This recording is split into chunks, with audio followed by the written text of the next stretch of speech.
what did you think your life would be like when you were younger? Like, what was your dream job um, before all this?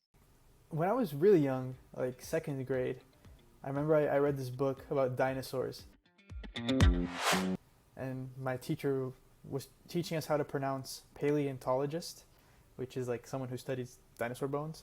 And I was like, this is for me. So you were like Ross on Friends on the TV show Friends. Exactly. I kind of grew out of that pretty quickly. And then, like most Brazilian kids, I dreamt of becoming a soccer player. And I played soccer, not like super competitively, but I played for a club and I played against other professional teams for a while. Wow. And then when I turned like 14, 15, we went to Sweden for a tournament. And that was when I realized, yeah, it was with my school. We got destroyed. And that was when I looked, at the competition around. And I thought to myself, maybe I should study.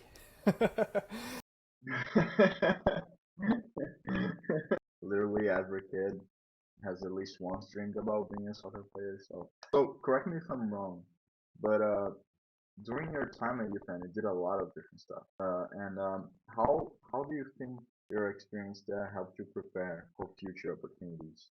UPenn was good in a few different ways. The main one being is that you were surrounded by people who aspired to do interesting things. And as broad as that may seem, you could find literally anyone. At least that was how I felt like. So if you wanted to go and do some project where you were helping ship vaccines to different parts of South America, there was probably a team of like two, three people who had been studying that.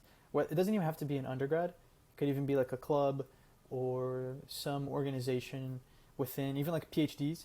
And everyone's so open, and the community there was pretty accepting of just people who want to change things. So I thought that was very important about my experience, and that's kind of how I got into the entrepreneurship world.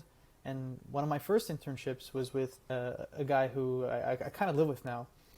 That's complicated, but his company was retrofitting LEDs, which is just like the lights. So they would go in to a building like an office, and they would tell the office manager or the building manager, hey, this is how much you could be saving if you switch to LEDs. And that was kind of like the company. And I would just run around different parts of New Jersey and Philadelphia uh, on it, like literally counting light bulbs and telling them like, hey, you could be saving like $3,000 a month.